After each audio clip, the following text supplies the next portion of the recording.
கிறிஸ்து இயேசுக்குள் அன்பாய் அழைக்கப்பட்ட அன்புக்குரிய சகோதர சகோதரிகள் அனைவருக்கும் நம் பிதாவு நாமத்தினாலும் நம் ரட்சகர் மீட்பரா இருக்கிற இயேசு கிறிஸ்து நாமத்தினாலும் இந்த டாபர்னிக்கல் கண்டினியூ ஸ்டடிக்கு அன்போடு அழைக்கிறோம்.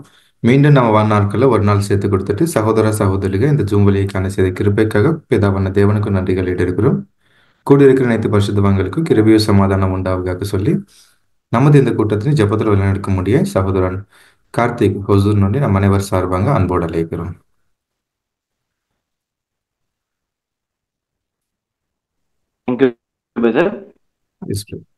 நாம்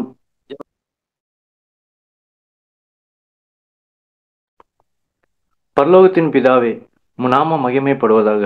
உம்முடைய மகத்தான கிருபையின் மூலம் எங்களை மேலும் மேலும் ஒரு நாளை காண செய்து எங்களை இந்த மாலை வேளையில் சகோதர சகோதரிகளை ஒன்றாய் கூடி வந்து உமது சத்தியத்தை தானிக்க எனக்கு மேலும் ஒரு வாய்ப்பை கொடுத்தீரே. அதற்காகவும் உமக்கு நன்றி தகப்பனே. இன்று நாங்கள் தியானிக்கும் இந்த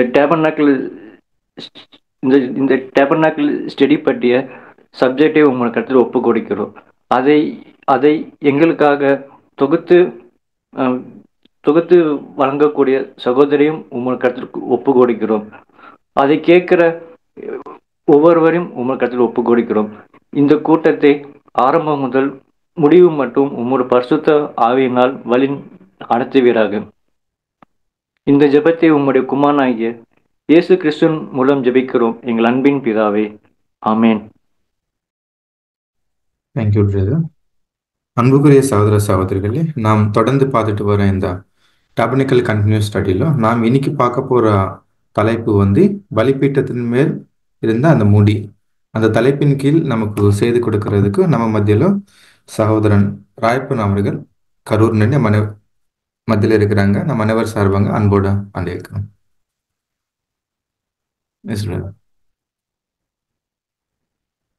கிறிஸ்தேசுவுக்குள் பிரியமான சகோதர சகோதரிகளே, உங்கள் யாவருக்கும் கிறிஸ்தேசுக்குள்ளான அன்பு வாழ்த்துக்களை தெரிவித்துக் கொள்கிறேன். தேவனுடைய ஒரு மாபெரும் கிருபை, இரக்கம், தயவு நம்மோடு கூட இருந்தபடியினால் இந்த ஒரு நாளிலே நாம் தேவனுடைய சமூகத்துக்கு நேராக நாம் தொடர்ந்து தியானித்து வரக்கூடிய அந்த ஆசரிப்பு கூடாரத்தினுடைய காரியங்களை நாம் தியானிச்சுட்டு வரோம். இப்போ ஓரளவுக்கு நம்ம ஆசரிப்பின் கூடாரத்தினுடைய ஒட்டுமொத்த காரியங்கள் கூட நாம் தியானிச்சிட்டோம். அதில் நடக்கக்கூடிய ஒரு விசேஷத்த பலிகளை குறிச்சதான காரியங்களை நம்ம இப்போ தியானிச்சுட்டு வரோம். இப்படிப்பட்ட ஒரு சூழல்ல இருக்கும் பொழுது அன்புக்குரிய சகோதர சகோதரிகளே, இந்த ஆசரிப்பு கூடாரமானது அது பரலோகத்தின் சாயலுக்கு ஒத்ததா இருக்குது அப்படிங்கிறத நம்ம பார்த்துருக்குறோம். அது மாத்திரம் இல்லாம அங்க நடக்கக்கூடிய எல்லா விஷயங்களுமே இந்த ஒரு காலகட்டத்துல இந்த பலியின் ஜீவியத்துல ஈடுபட்டு கொண்டிருக்கிற பரிசுத்தவான்களாகிய நம்ம ஒவ்வொருவருக்கும் அது நிழலாக அங்க இருக்கிறத நம்ம பார்க்கிறோம். அப்ப அங்க எழுதப்பட்டிருக்கிற எல்லா விஷயங்களும், அங்க நடந்திருக்கிற எல்லா பலிகளும், அங்க இருக்கக்கூடிய எல்லா விஷயங்களும் நமக்கு ஒரு பாடமாகவும் ஒரு எச்சரிப்பாகவுமே அங்க இருக்கிறத நம்ம பார்க்கிறோம். அன்பான சகோதர சகோதரி, அப்போ ஓரளவுக்கு நம்ம முழுமையா இந்த ஆசரிப்பின் கூடார திட்டங்களை நம்ம தியானிச்சு முடிச்சிட்டோம். ஒரு மிகப்பெரிய ஒரு ஆசீர்வாதத்தை கூட நம்ம கத்துக்கிட்டு இருக்கிறோம். அந்த ஒரு சூழ்நிலையில இன்னைக்கு நம்ம பார்க்க போகிற ஒரு விஷயம் என்னன்னா, பலிபீடத்தின் மூடி அப்படிங்கிற ஒரு தலைப்புல நம்ம தியானிக்க போறோம். இப்ப கண்டிப்பா இந்த விஷயங்கள் சொல்லும் பொழுது உங்கள் எல்லாருக்கும் ஒரு கேள்வி இருக்கும், பலிபீடத்துக்கு மூடி அப்படிங்கிற ஒரு விஷயம் அங்க இருக்குதா அப்படின்னு கண்டிப்பா என்ன தோணும். அப்படி இருந்துட்டாலும் சகோதர சகோதரில தேவனுடைய வார்த்தையில நம்ம கொஞ்சம் நிதானமா கவனிக்கும் பொழுது அதற்குரிய விஷயங்களை நம்ம எடுத்து பார்க்கலாம். அப்ப இந்த ஆசரிப்பின் கூடாரத்தினுடைய சென்ற தீம் என்ன அப்படின்னு நீங்க பாத்தீங்கன்னா, அது பலிபீடமாகத்தான் இருக்கும். அந்த பலிபீடத்தை மையமா வச்சுதான் அந்த ஆசரிப்பின் கூடார திட்டத்துல நடக்கக்கூடிய எல்லா சம்பவங்களுமே, எல்லா காரியங்களாகட்டும், எல்லா பலிகளாகட்டும், அதை அந்த பலிபீடத்தை மையப்படுத்தி தான் அங்க நடக்கும். அந்த பலிபீடம் அப்படிங்கிறது ஒரு விஷயம் இல்லைன்னா அங்க நடக்கக்கூடிய எல்லா விஷயங்களுமே அது இல்லை அப்படிங்கிறத பார்க்குறோம். அது ஒன்றுக்கும் உதவாத ஒரு சூழலாக அங்க போயிடும். அப்ப தேவன் இஸ்ரேல் ஜனங்கள் மத்தியில வாசம் பண்ணுவதற்கு அருமையான ஒரு விஷயங்கள் வச்சிருந்தார். அதுதான் ஒரு நிழலான ஆசரிப்பு கூடாரம்.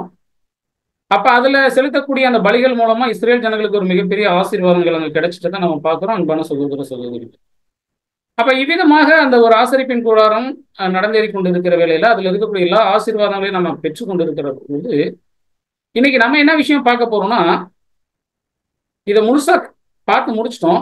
இப்ப அதுக்குள்ள இருக்கக்கூடிய ஒரு எச்சரிப்பை கூட இன்னைக்கு நம்ம கத்துக்க போறோம் அன்பான சகோதர சகோதரிகளே. ஒருவேளை இந்த கோணங்கள் உங்களுக்கு புதுசாக கூட இருக்கலாம், அல்லது ஒரு என்ன சொல்ல ஒரு எச்சரிப்பை தரக்கூடியதாக கூட இருக்கலாம். ஆனா தேவனுடைய கிருபையில இன்னைக்கு நம்ம தியானிக்க போறோம். அது ஒரு நமக்கு ஒரு எச்சரிப்பின் பாடமாக இருந்துட்டாலும் தேவன் நடத்தக்கூடிய வகையில அது நமக்கு ஒரு பக்தி விருத்திக்கு ஏதுவான சூழலாகவும் ஒரு பிரயோஜனமான சூழலாகவுமே அது அங்க இருக்கும் அன்பான சகோதர சகோதரி. அப்ப அந்த அடிப்படையில அங்க அந்த ஆசரிப்பின் கூடாரத்துக்குள்ள இருக்கிற அந்த பலிபீடம் எதை அடையாளப்படுத்துதுன்னா, நம்முடைய ஆண்டவராக இயேசு கிறிஸ்துவையும் அவர் செலுத்திட்டு அந்த ஈடு பலியையுமே அது அடையாளப்படுத்துகிறதாக இருக்கிறத நம்ம பார்க்கிறோம் சகோதர சகோதரிகள். அப்ப அந்த ஆசரிப்பின் கூடாரம் அது வெண்கலத்தினால் அங்க செய்யப்பட்டிருக்கும் அப்படிங்கிறத நம்ம பார்க்கிறோம். இது நீங்க யாத்திராகமம் 27ஆம் அதிகாரத்துல அந்த வசன பகுதிகள் அங்க நம்ம பார்த்திருக்கோம்.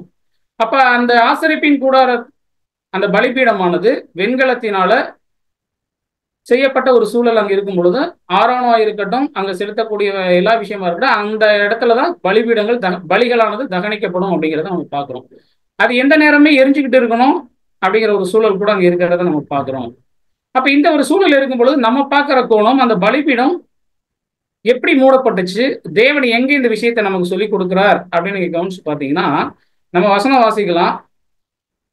என்னாகமம் 16ஆம் அதிகாரம்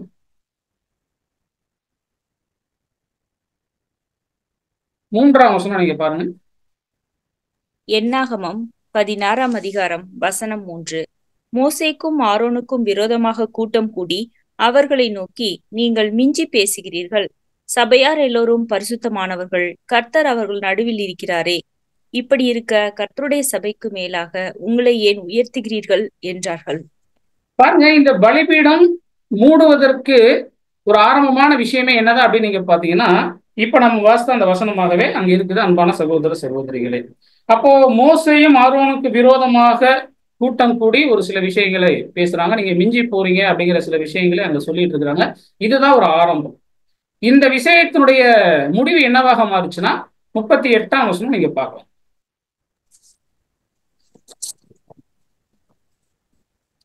வசனம் 38. தங்கள் ஆத்துமாக்களுக்கே கேடுண்டாக்கின அந்த பாவிகளின் தூப கலசங்களை பலிபிடத்தை மூடத்தக்க தட்டையான தகடுகளாய் அடிக்க கடவார்கள். அவர்கள் கர்த்தருடைய சந்நிதியில் அவைகளை கொண்டு வந்ததினால் அவைகள் பரிசுத்தமாயின. அவைகள் இஸ்ரவேல் புத்திரருக்கு ஒரு அடையாளமாய் இருக்கும் என்றார். பாருங்க சகோதர சகோதரிகளை, இங்க சொல்லப்படும் பொழுது இஸ்ரேல் ஜனங்களுக்கு ஒரு அடையாளமாக ஒரு விஷயத்தை அங்க செய்ய சொல்றார். அது என்ன அப்படின்னு நீங்க பாத்தீங்கன்னா, தங்கள் ஆத்துமாக்களுக்கு கேடு உண்டாக்கின அந்த பாவிகள் கொண்டு வந்த தூப கலசங்களை எடுத்து பலிபீடத்தை மூடும் தட்டையான தகடுகளாக அடிச்சிட்டாங்க. அது எப்பொழுதுமே இஸ்ரேல் புத்திரருக்கு ஒரு ஞாபகக்குறியாகவே அங்க இருந்துச்சு. இந்த சம்பவம் என்ன எப்போ நடந்துச்சோ அந்த சம்பவம் நடந்த நாள்ல இருந்து பலிபீடத்துக்கு ஒரு மூடியானது அங்க வந்துருச்சு. அப்ப இந்த பலிபீடத்தின் மூடி வருவதற்கு என்ன காரணம் அப்படின்னு பார்க்கும்பொழுது நம்ம 3ஆவது வசனம் பார்த்தோம். மோசேக்கும் ஆரோனுக்கு விரோதமாக போய் சிலர் முறுமுறுத்தாங்க அப்படிங்கிறத நம்ம பார்க்கிறோம். எதனால இந்த முறுமுறுப்பு வந்துச்சு, அந்த முறுமுறுத்தவர்கள் யார் அப்படின்னு நீங்க பாத்தீங்கன்னா, இதுல 1ஆம் வசனம் வாசிக்கலாம். என்னாகமம் 16 1வது வசனம். என்னாகமம் 16ஆம் அதிகாரம் வசனம் 1. லேவிக்கு பிறந்த கோகாத்தின் குமாரனாகிய இத்சேயரின் மகன் கோராகு என்பவன் ரூபன் வம்சத்திலுள்ள எலியாபின் குமாரராகிய தாத்தானையும் அபிராமையும் பேலேத்தின் குமாரனாகிய ஓனையும் கூட்டிக் கொண்டு. பாருங்க சகோதர சகோதரிகளே, இப்ப இங்க யார் வராங்க இந்த கதாபாத்திரத்தில் அப்படின்னு நீங்க பாத்தீங்கன்னா, லேவிக்கு பிறந்த கோகாத்தின் குமாரனாகிய இத்சேரின் மகன் கோராகு. அப்ப இங்க கோராகு வர்ற இந்த கோராகு யார் அப்படின்னு நீங்க பாத்தீங்கன்னா லேவி கோத்திரத்தை சேர்ந்தவராக இருக்கிறார். அப்ப இந்த கோராகு லேவி கோத்திரத்துல பிறந்திருக்காருன்னா கண்டிப்பா அவருக்கு என்ன ஒரு ஆசீர்வாதம் தேவன் அங்க கொடுத்திருப்பார் அப்படின்னு நீங்க பாத்தீங்கன்னா கொடுத்திருக்கிறார் அப்படின்னு நீங்க பாத்தீங்கன்னா, அந்த ஆசரிப்பின் கூடாரத்துல வேலை செய்யக்கூடிய ஒரு மிக முக்கியமான பொறுப்பு கூட அவங்களுக்கு கொடுத்திருப்பார். அப்படி இந்த கோராகு அப்படி என்ன ஒரு முக்கியமான பொறுப்பை வாங்கிட்டார் அப்படின்னு நீங்க கவனிச்சீங்கன்னா, அதுல நீங்க வாசிக்கலாம். என்னாகம புஸ்தகம் 4ஆம் அதிகாரம் 4ஆம் வசனம். என்னாகமம் 4ஆம் அதிகாரம் வசனம் 4. ஆசரிப்பு கூடாரத்திலே கோகாத் புத்திரரின் பணிவிடை மகா பரிசுத்தமானவைகளுக்கு உரியது. பாருங்க, இங்க பார்க்கும் பொழுது அந்த கோகாத்தினுடைய பணிவிடை அந்த பரிசுத்த ஸ்தலத்துல எப்படிப்பட்டதா இருந்ததா, மகா பரிசுத்தமானதாக இருந்துச்சு. பாருங்க, அவருக்கு கிடைக்கப்பட்டிருக்கிற அந்த பொறுப்பு சாதாரணமானது இல்ல, அது மகா பரிசுத்தமானது. அப்படி என்ன மகா பரிசுத்தமான விஷயம் அப்படின்னு நீங்க கவனிச்சீங்கன்னா அதிலே 15ஆம் வசனம் பாருங்க. வசனம் 15.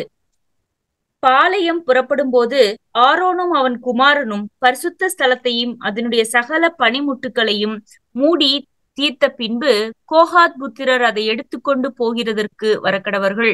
அவர்கள் சாகாதபடிக்கு பரிசுத்தமானதை தொடாதிருக்க கடவர்கள். ஆசரிப்பு கூடாரத்திலே கோகாத் புத்திரர் சுமக்கும் சுமை இதுவே. பாருங்க சகோதர சகோதரிகளே, அந்த கோகாத்தின் வம்சத்தாருக்கு அல்லது கோகாத்துக்கு கிடைச்ச அந்த வேலை என்னன்னா மகா பரிசுத்தமான வேலை. அந்த மகா பரிசுத்தமான வேலையில் அவர் என்ன செஞ்சாருன்னா, ஆரோனும் அவருடைய பசங்களும் போய் ஆசரிப்பு கூடாரம் ஒரு இடத்துல இருந்து இன்னொரு இடத்துக்கு நம்ம எடுத்துட்டு போகிற சமயத்துல அந்த பரிசுத்த ஸ்தலத்துக்குள் இருக்கக்கூடிய எல்லா பனிமுட்டுகளையும் மூடுனதுக்கு அப்புறம் அதை தூக்கிட்டு போகிற வேலை. அங்க பரிசுத்த ஸ்தலத்துக்குள்ள என்னெல்லாம் இருந்துச்சு அப்படின்னு நீங்க பாத்தீங்கன்னா, குத்து விளக்கு, தூபபீடம், சமூக தப்ப மேஜை, மகா பரிசுத்த ஸ்தலத்துக்குள்ள இருக்கக்கூடிய உடன்படிக்கை பெட்டி, இதெல்லாம் தூக்கிட்டு போற வேலை தான் அவங்களுக்கு உரியதாக அங்க இருந்துச்சு. ஆனா இதுக்குள்ள இருக்கக்கூடிய விஷயங்கள் என்ன இருக்கு அப்படிங்கிறது கோகாத்துக்கு தெரியாது. ஏன்னா அதை மூடுறது யாரா இருப்பாங்கன்னா ஆரோனும் அவங்க பசங்கள் தான் மூடுறாங்க அப்படிங்கிறத நம்ம பார்க்கிறோம். அப்போ ஒரு மகா பரிசுத்தமான ஒரு வேலை, அந்த பரிசுத்த ஸ்தலத்தின் பனிமுட்டுகளை தூக்கக்கூடிய ஒரு வேலை, அது கோகாத்துக்கு அங்க கிடைச்சு. இப்ப சூழல் என்ன ஆயிடுச்சுன்னா, நாட்கள் கடந்து போகுது, சூழ்நிலைகள் சுமூகமா போகுது. ஆனா ஒரு குறிப்பிட்ட நாள் வரும்பொழுது இந்த என்னாகமம் 16ஆம் அதிகாரம் அந்த சம்பவம் நடக்கிற தருணத்துல இந்த கோகாத்துக்கு ஒரு மிகப்பெரிய ஒரு விஷயம் என்னன்னா, ரொம்ப நாளாவே ஒரு மூடப்பட்ட பனிமுட்டுகளை தான் அவர் தூக்கிட்டு போறார். அதுல யாரு தான் செயல்படுறாருன்னா ஆரோன் மாத்திரம் தான் செயல்படுறார். அதனாலதான் இவங்களுக்கு என்ன தூக்கிட்டு போறோம், ஆனா அதுக்குள்ள இருக்கிற விஷயங்கள் என்ன அப்படிங்கிறத கண்டுபிடிக்கணும், பார்க்கணும் அப்படிங்கிற ஒரு விஷயம் இருந்துச்சு. ஒருவேளை அப்படி இருக்க விஷயங்களை பார்த்துட்டா யாரா இருந்தாலும் அவங்க இறந்துடுவாங்க அப்படிங்கிறது நம்ம நியாய பிரமாணத்துல பார்க்கிறோம். இந்த ஒரு சூழ்நிலை இந்த ஆரோன் மாத்திரமே செய்யறாரு, நாங்களும் லேவியர்கள் தானே, நாங்களும் லேவிக்கு பிறந்தவர்கள் தானே, இந்த சூழ்நிலையை மறுபடியும் நாங்களும் அந்த இடத்தை பிடிக்கணும் அல்லது அந்த வாய்ப்புக்குள்ள ஊழியத்துக்குள்ள போகணும் அப்படிங்கிற ஒரு சூழ்நிலை யாருக்கு வந்துச்சுன்னா கோகாத்துக்கு வந்துச்சு. இப்ப கோகாத்துக்கு வரும் பொழுது அவர் அங்க இருக்கிற லேவியர்கள்ட்ட, பிரபலியமானவர்கள்ட்ட அவர் பேசுறார். ஆனா பேசின உடனே இவர் நேரடியாக போய் ஆரோன்ட்ட பேச முடியாது. அதற்காக என்ன பண்றாருன்னா சில சாட்சிகள் ரெடி பண்ணணும். அதுக்காக இவர் யாரை தேர்வு பண்றார் அப்படின்னு நீங்க பாத்தீங்கன்னா 16:1 பார்த்தோம். கோகாத் யாரை கூட்டிட்டு போறாரு அப்படின்னு நீங்க கவனிச்சீங்கன்னா ரூபன் வம்சத்தில் இருக்கிறவரை கூட்டிட்டு போறார். அப்ப ரூபன் வம்சத்தார் யார் அப்படின்னு நீங்க பாத்தீங்கன்னா அந்த யாக்கோபினுடைய முதல் பையனாக அவர் அங்க இருக்கிறார் அப்படிங்கிறத நம்ம பார்க்கணும். அப்ப முதல் பையன் குறிச்சு நீங்க பாத்தீங்கன்னா அது எப்படிப்பட்ட ஒரு சூழல் இருக்குன்னா, அந்த ரூபனை குறிச்சு நீங்க பாத்தீங்கன்னா அங்க யாக்கோப் சொல்லியிருப்பார், நீ அவன் தான் என் முதற் பலன், என் சத்துவத்தின் பெலன் அப்படின்லாம் அவன் சொல்லியிருப்பார். அவர் கிடைக்கிற ஆசீர்வாதம். அவர் இஸ்ரேலுக்கு பிறந்துட்ட முதற் பேரானவரா இருந்துட்டாலும், முதல் பையனா இருந்துட்டாலும், ஒரு சத்துவத்தின் வல்லமையா இருந்துட்டாலும் ஒரு வசனம் அங்க சொல்லியிருப்பாங்க, நீர் தண்ணீரை போல் தலைமையினபடியால் மேன்மை அடைய மாட்டாய். அப்ப இந்த தண்ணீரை போல தளம்பக்கூடிய சூழல் ரூபன் வம்சத்தாருக்கே தேவன் கொடுத்துட்டு ஒரு விசேஷமாக அங்க இருக்கு. ஏன்னா எல்லா வகையிலுமே அவர் உயர்ந்த நிலையில் இருக்கிறவர். நமக்கு தெரியும் நியாய பிரமாணத்தின்படி முதற் பிறந்தவருக்கு தான் சகல விதமான ஆசீர்வாதம் இரட்டிப்பாக அங்க கிடைக்கும் அப்படிங்கிறத நம்ம பார்க்கிறோம். அப்ப அந்த கோகாத் நல்லா யோசிச்சு யார்கிட்ட போறாருன்னா அந்த முதல் ஸ்தானத்துக்குரியவர்கிட்ட போய் பேசுறார். அதான் ரூபன் வம்சத்திட்ட போய் அங்க இருக்கிற ஒரு சிலரை அவர் என்ன பண்றாருன்னா மூளை செலவை அல்லது பிரெயின் வாஷ் பண்ணி கூட்டிட்டு வர்றார். யாருன்னா அதுலதான் தாத்தான் மற்றும் கீழே இருக்க பார்த்தா ஓன் அப்படிங்கிற ஒரு 3 பேர் அங்க வர்றாங்க. இவங்களை கூட்டிட்டு வந்துட்டு இவங்க லேவியர்களுக்குள்ள இருக்கக்கூடிய எவ்வளவு பேரை இவங்களுக்கு இவங்க சைடு எடுத்துட்டாங்க அப்படின்னு நீங்க பாத்தீங்கன்னா ஆரோன்ட்டையும் மோசேட்டும் பேசுறதற்கு எவ்வளவு பேரை கூட்டிட்டாங்க அப்படின்னு நீங்க பாத்தீங்கன்னா யாரெல்லாம் கூட்டிட்டாங்கன்னு பாத்தீங்கன்னா அதுல என்னாகமம் 16ஆம் அதிகாரம் 17ஆம் வசனம் பார்க்கணும். என்னாகமம் 16ஆம் அதிகாரம் வசனம் 17. உங்களில் ஒவ்வொருவனும் தங்கள் தங்கள் தூப கலசங்களை எடுத்து அவைகளில் தூப வர்க்கத்தை போட்டு தங்கள் தங்கள் தூப கலசங்களாகிய 250 தூப கலசங்களையும் கர்த்தருடைய சந்நிதியில் கொண்டு வர வேண்டும். நீயும் ஆரோனும் தன் தன் தூப கலசத்தை கொண்டு வாருங்கள் என்றான். பாருங்க, இங்க நீங்க பார்க்கும்போது ஒரு 250 தூப கலசங்கள் அங்க வர்றத நம்ம பாக்குறோம். அந்த 250 தூப கலசங்களும் யார் கொண்டு வர்றாங்க அப்படின்னு நீங்க பாத்தீங்கன்னா சகோதர சகோதரிகளே, நீங்க அதுல 3ஆம் வசனம் நீங்க வாசிக்கலாம்.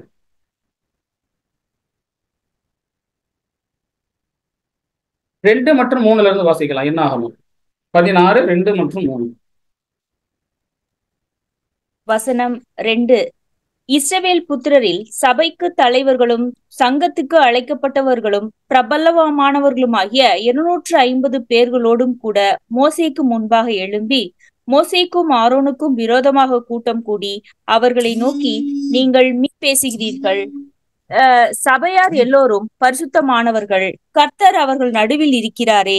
இப்படி இருக்க கர்த்தருடைய சபைக்கு மேலாக உங்களை ஏன் உயர்த்துகிறீர்கள் என்றார்கள். பாருங்க சகோதர சகோதரிகளே, இங்க எவ்வளவு பேர் அவர் ஆர்வம் சேர்த்துட்டார் அப்படின்னு நீங்க பாத்தீங்கன்னா, கோராகு அந்த ரூபன் வம்சத்தில் இருக்கக்கூடிய அந்த தாத்தானை கூட்டிட்டு வந்துட்டார், ஓனை கூட்டிட்டு வந்துட்டார். அவங்க மூலயமாக ஒரு 250 பேர் அவங்க கூட்டிட்டு வர்றாங்க. அப்ப 250 பேர் மற்றும் இவங்களோட சேர்ந்து மோசேட்டு போய் அவங்க என்ன பண்றாங்கன்னா முறுமுறுக்கிறாங்க. ஒரு கூட்டமே அவங்க சேர்த்துட்டாங்க. இப்ப சேர்த்துட்டாங்க போய் என்ன பண்றாங்கன்னா, நீங்க தான் சபையை மிஞ்சி போறீங்க, எங்களுக்கு அந்த வாய்ப்பு வேணும் அப்படிங்கிற ஒரு விஷயங்கள் அங்க நடக்கிறத நம்ம பாக்குறோம். அப்படி நடக்கும் பொழுது மோசே முகம் குப்புற விழுந்து அழுகிறார். அழுதுட்டு அவங்கள்ட்ட சொல்றார், நீங்க இப்படி எல்லாம் சொல்ல வேணாம்.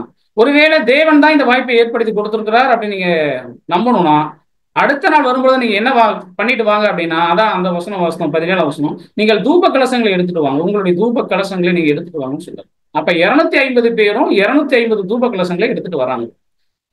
அப்ப இந்த 250 பேர் 250 தூப கலசங்கள் எடுத்துட்டு வர்றாங்கன்னா, இந்த தூப கலசங்கள் யாருதான் பயன்படுத்தணும் அப்படின்னு நீங்க பாத்தீங்கன்னா, நியாயப்பிரமாண சட்டத்துல லேவியர்கள் மாத்திரமே அவங்க பயன்படுத்தணும். லேவியர்கள்ல ஒரு 30 வயசு ஒரு ஆண்மகன் வந்துட்டாருன்னா, அவர் சரீர ரீதியாக பழுதற்றவராக இருந்தார்னா ஆசரிப்பின் கூடாரத்தில் வந்து வேலை செய்யலாம். அப்படி ஆசரிப்பின் கூடாரத்துல வேலை செய்ய வரும் பொழுது அவர்களுக்கு என்ன கொடுக்கப்படுது அப்படின்னு நீங்க பாத்தீங்கன்னா, ஆளுக்கு ஒரு தூப கலசம் இங்க கொடுக்கணும். அதனாலதான் 250 பேராக இருக்கிறாங்க. இன்னும் நிறைய பேர் இருக்கிறாங்க. ஆனா அவங்க என்ன பண்றாங்கன்னா, அந்த சபையிலையும் சங்கத்திலும் பிரபலியமானவர்கள். அப்ப அங்க தெரியும், நம்ம இஸ்ரேல் ஜனங்கள் மத்தியில பாக்குறோம், 100 பேருக்கு ஒருத்தர், 50 பேருக்கு ஒருத்தர் அப்படிங்கிற ஒரு விஷயம் வழி நடத்துவதற்கு அங்க வச்சிருந்தாங்க. அதுல ரொம்ப பிரபலியமானவர்களாக இருந்தாங்க, அந்த கூட்டத்தை வழி நடத்துவர்களாக. அவங்கள பேசி ஒரு கூட்டத்தை அவர் சேர்த்துட்டார். அந்த கோராகு சேர்த்து அங்க பேசும் பொழுது மோசே ரொம்ப மனஸ்தாபப்படுறார், ரொம்ப வேதனைப்பட்டு உடனே தேவ சமூகத்துக்கு இந்த விஷயங்களை கொண்டு போறார். அப்படி கொண்டு போகும் பொழுது அந்த 250 பேரும் தூப கலசங்களோட எங்க வராங்கன்னா, கர்த்தருடைய சன்னிதானத்துக்கு அங்க வராங்க. இதுதான் என்னாகமம் 16ஆம் அதிகாரத்துல ஃபுல்லா இருக்கிற சம்பவங்கள். நான் சம்பவங்கள் அப்படியே சொல்லிட்டு வரேன், நீங்க கவனிச்சுட்டு வாங்க, வாய்ப்பு இருக்கும் பொழுது நீங்க படிக்கலாம். அப்ப இந்த 250 பேர் தூப கலசங்களை கொண்டு வராங்க அப்படின்னு நீங்க கவனிச்சு பாத்தீங்கன்னா, இந்த தூப கலசங்களை எங்க வச்சு பராமரிக்கப்பட்டிருக்காது அப்படின்னு நீங்க பாத்தீங்கன்னா, அந்த பலிபீடம் இருக்கிற இடத்துல வைக்க முடியாது. ஏன்னா பலிபீடம் ஒரு சின்ன அளவுல தான் இருக்கும், அன்பான சகோதர சகோதரி. அப்ப இந்த ஒவ்வொரு தூப கலசம் யார் கையில தேவன் கொடுத்திருந்தார்னா, அந்த ஆசாரியர்கள் கையில அங்க கொடுத்திருந்தார். அதனாலதான் மோசே என்ன சொல்லுவார்னா, ஆரோன் அவரோட தூப கலசத்தை எடுத்துட்டு வரட்டும், நீங்களும் உங்க தூப கலசங்களை எடுத்துட்டு வாங்க அப்படின்னு சொல்லியிருப்பாரு. அப்ப இந்த 250 பேரும் அடுத்த நாள் அங்க தூப கலசம் வர்றாங்க, எடுத்துட்டு வர்றாங்க. இப்ப இதே விஷயத்தை நம்ம ப்ரூவ் பண்ணணும்னா, நீங்க லூக்கா எழுதின சுவிசேஷத்துல நீங்க பாத்தீங்கன்னா, சகாரியா கூட அந்த யோவான் ஸ்நானனுடைய தகப்பனார் அவருடைய தூபம் காட்டுற முறை வரும்பொழுது என்ன பண்ணுவார்னா, தூபம் காட்ட அங்க போவார் தேவ ஆலயத்துக்கு. அப்ப இது மாதிரி வேதாகமத்துல லேவியர்கள் ஒரு 30 வயசு மதிக்கத்தக்க ஒரு ஆண்மகன் வந்துட்டாருன்னா, அவன் சரீர ரீதியாக பழுதற்றவனா இருந்தா அவர் கையில என்ன கிடைக்குது அப்படின்னு நீங்க பாத்தீங்கன்னா, ஒரு தூப கலசம். அதை எடுத்துட்டு தான் அவர் என்ன பண்ணணும்னா, ஆசரிப்பின் கூடாரத்துல போய் ஊழியங்கள் செய்யணும். ஒவ்வொரு முறையும் தன்னை பரிசுத்தப்படுத்தக்கூடிய அந்த வேலைகள் அங்க செய்யணும். அப்ப இந்த ஒரு தூப கலசத்தை எடுத்துத்தான் என்ன பண்றாரு அப்படின்னு நீங்க பாத்தீங்கன்னா, ஏன்னா அவர்கள் பாவிகளாக கேடு உண்டாக்கினவர்களாக இருக்கிறாங்க. என்ன விஷயம் அங்க நடந்துருச்சு அப்படின்னா, கோராகோடு சேர்ந்துட்டு மோசேக்கும் ஆரோனுக்கும் விரோதமாக அவங்க பேசிட்டாங்க. அப்படி பேசும் பொழுது தேவன் ஒரு ஜட்ஜ்மெண்ட் கொடுக்குறார். சரி நடக்கட்டும், யார் இதுல சரியானவங்க, மோசேக்கும் ஆரோனுக்கு விரோதமா இனிமேல் யாருமே வரக்கூடாது அப்படிங்கிறதுக்காக ஒரு ஜட்ஜ்மெண்ட் கொடுக்குறாங்க. இந்த 250 பேர் ரொம்ப தைரியமா தன்னுடைய தூப கலசங்களை எடுத்துட்டு அங்க வராங்க. அப்ப இந்த 250 பேருமே யாருன்னா, லேவியர்களாகவே அங்க இருக்கிறாங்க. கோகாத்தினுடைய மூளை செலவையினால் அவருடைய பேச்சை கேட்டுட்டு வந்தவங்களாக அங்க இருக்கிறாங்க. அப்ப தூப கலசம் காட்டும் பொழுது தேவ சன்னிதானத்துல வர்றாங்க. அப்படி தூபம் காட்டும் பொழுது தேவ சமூகத்திலிருந்து அக்கினி புறப்பட்டு அவர்களை சுட்டரிச்சு போட்டுரும். அப்படி அவங்க அழிஞ்சிடறாங்க. அழிஞ்ச உடனே எலியேசர்கிட்ட தேவன் பேசுவார். எலியேசர், அந்த பாவிகள் கொண்டு வந்த தூப கலசம் பரிசுத்தமானது, அந்த தூப கலசத்தை நீ எடுத்து என்ன பண்ணு அப்படின்னு நீங்க பாத்தீங்கன்னா, அதை பலிபீடத்தை மூடத்தக்க மூடியா மாத்திரு. அந்த 250 தூப கலசத்தையும் உருக்கி பலிபீடத்தை மூடி போடுறார். எப்பவுமே இஸ்ரேல் ஜனங்களுக்கு இது ஒரு ஞாபகக்குறியாகவே இருக்கணும். ஆரோனை தவிர வேற யாரும் என்ன பண்ணிடக்கூடாது, தூபம் காட்டவோ ஆசரிப்பின் கூடாரத்துக்குள்ள வேலை செய்யவோ வந்துடக்கூடாது அப்படிங்கிறதுக்கு ஒரு எச்சரிப்பாக அந்த பலிபீடத்தை மூட ஒரு மூடி அங்க இருந்துச்சு. அந்த 250 தூப கலசங்களை பயன்படுத்தி அந்த மூடி போட்டார் தேவன். அப்போ ஒவ்வொரு முறையும் இந்த சம்பவம் நடந்ததுக்கு அப்புறம் ஆசரிப்பின் கூடாரம் எப்ப தூக்கிட்டு போனாலும், பலிபீடம் தூக்கிட்டு போனாலும் அதே மூடியோடைய தான் அங்க தூக்கிட்டு போகணும். ஏன்னா இஸ்ரேல் ஜனங்களுக்கு எப்பவுமே ஒரு ஞாபக குறி. அதை பார்க்கும் பொழுதுதான் ஜனங்களுக்கு பயம் ஆயிடும். அந்த ஒரு சூழல் நடக்கும் பொழுது உடனே கோராகையும் தாத்தானையும் ஓனையும் கூப்பிடுவார் மோசே. அவங்க வரமாட்டேன்னு சொல்லிடுவாங்க அந்த வசனத்துல. உடனே என்ன நடக்கும்னா தேவனுடைய தீர்ப்பு அவங்க வீட்டுக்கே அங்க போகும். என்ன நடக்கும்னா கோராகு அவன் கூட்டத்தார் எல்லாருமே பூமி தன் வாயை பிளந்து என்ன பண்ணினா அப்படியே மூடிற ஒரு சம்பவங்கள் அங்க நடக்க அன்பான சகோதரர் சொல்லியிருக்கிறீங்க. அப்ப இவ்விதமாக அந்த 250 பேர் கொண்டு வந்த அந்த தூப கலசத்தினால என்ன நடந்துச்சுன்னா பலிபீடம் மூடக்கூடிய ஒரு சூழ்நிலை, ஒரு சம்பவம் அங்க நடந்துருச்சு. ஆனா இப்ப ஆரோன் ஒரு தூப கலசம் வச்சிருந்தார். அந்த தூப கலசத்தை வச்சு அந்த சூழல் என்ன நடந்துச்சுன்னா அந்த பூமி தன் வாயை பிளந்து மூடி கொண்டதுனால இஸ்ரேல் ஜனங்களுக்கு மத்தியில மறுபடியும் ஒரு கூக்குரல் என்ன ஆயிடுச்சுன்னா மோசைட்ட வந்து எல்லாரும் சத்தம் போடுறாங்க. ஏன்னா நீ எல்லாரையும் கூட்டிட்டு வந்து அழிக்கிற வேலையை செஞ்சுட்டு இருக்கிற, குடும்பம் குடும்பமா கூட்டம் கூட்டமா சத்திட்டு இருக்கான்னு சொல்லி மிகப்பெரிய ஒரு முறுமுறுப்பு அந்த இடத்துல போகுது. அப்படி போகும் பொழுது மறுபடியும் தேவனுடைய கோபம் என்ன ஆகுதுன்னா இந்த இஸ்ரேல் ஜனங்கள் மேல இறங்குது. அப்படி இறங்கும் பொழுது என்ன நடக்குதுன்னா அங்க இருக்கிற எல்லா ஜனங்களுமே சாகுறாங்க. அப்படி சாகும் பொழுது மோசே அந்த விஷயத்தை கவனிக்கிறார். கவனிச்சு ஆரோனை கூப்பிட்டு என்ன சொல்றாருன்னா, ஆரோன் நீ உன் தூப கலசத்தை எடுத்து பலிபீடத்துல இருக்கிற நெருப்பை நிரப்பிட்டு எங்க போனா சபை நடுவுல ஓடிப்போ, அங்க போய் என்ன பண்ணா பாவ நிவர்த்தி செய் அப்படின்னு சொல்லி அப்படி சொல்லும் பொழுது உடனே ஆரோன் தன்னுடைய தூப கலசத்தை எடுத்துட்டு பலிபீடத்துல இருக்கிற நெருப்பை ஃபில் பண்ணிட்டு உடனடியாக அவர் எங்க போறாருன்னா சபை இருக்கிற இடத்துக்கு போறாரு, பாளையத்துக்கு ஓடுறாரு. ஏன்னா அங்கதான் இஸ்ரேல் ஜனங்கள் முறுமுறுக்கிறாங்க, அங்கதான் எல்லாரும் செத்துக்கிட்டு இருக்கிறாங்க. அங்க எவ்வளவு பேர் சாகுறாங்க அப்படின்னு நீங்க பாத்தீங்கன்னா சகோதர சகோதரிகளே கிட்டத்தட்ட நீங்க பார்க்கும் பொழுது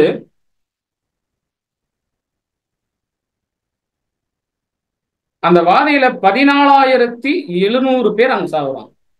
அந்த கோராகின் கூட்டத்தார் செத்ததை விட அதிக ஜனங்கள் சாகுறாங்க. அப்படி அந்த ஜனங்களுடைய சாவை நிறுத்துவதற்கு ஆரோன் தன்னுடைய தூப கலசத்தை எடுத்துட்டு பலிபீடத்தில் இருக்கிற நெருப்பினால ஃபில் பண்ணிட்டு ஓடுறார் அந்த சபை இருக்கிறது. அங்க போய் என்ன பண்றாரு வசனம் சொல்லுது, அவர் பாவ நிவர்த்தி செய்யறார் இஸ்ரேல் ஜனங்களுக்காக.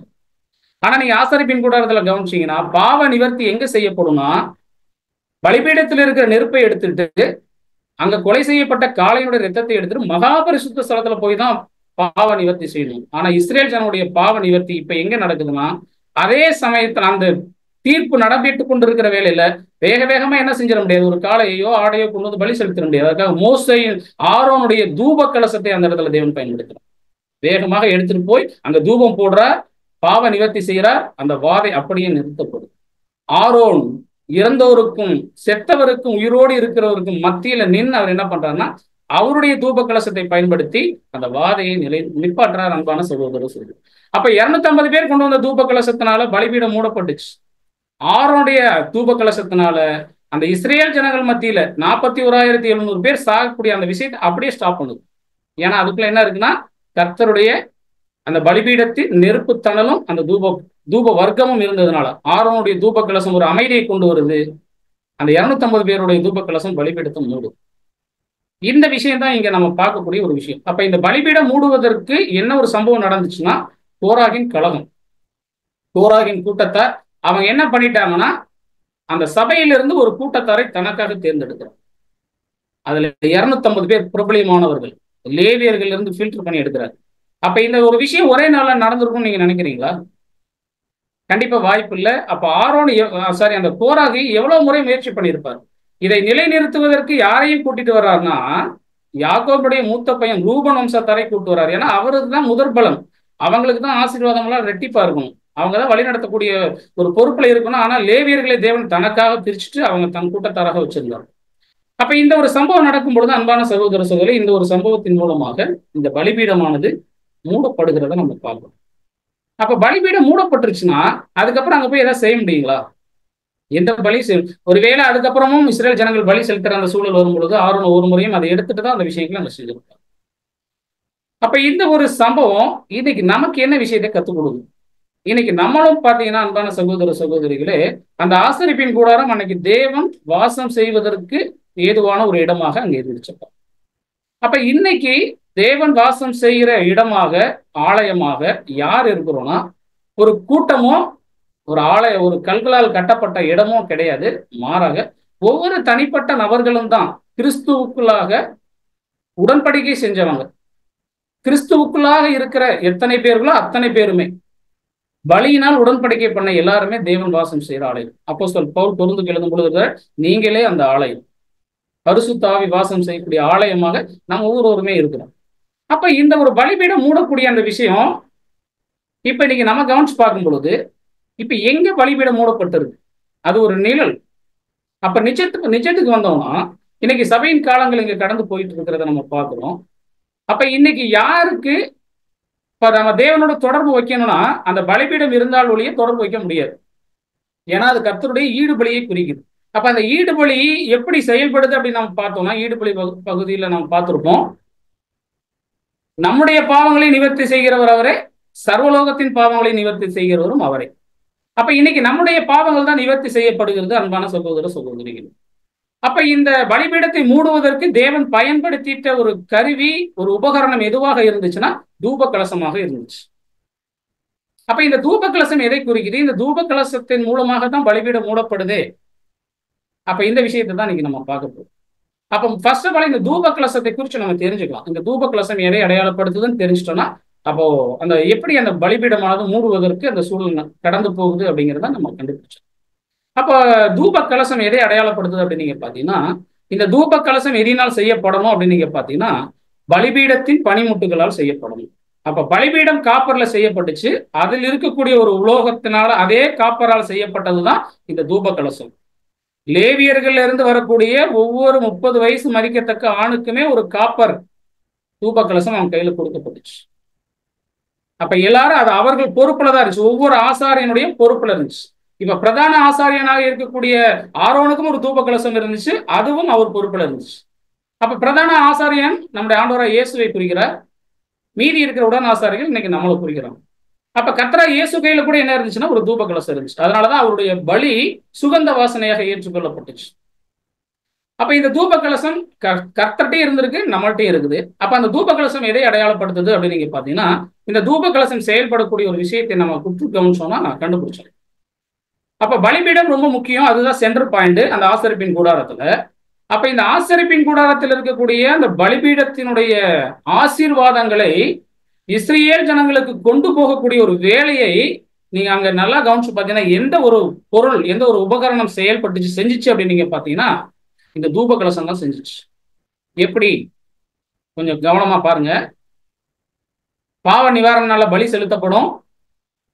அந்த பலியினுடைய உள் உறுப்புகள் அந்த பலிபீடத்துல தகனிக்கப்படும்.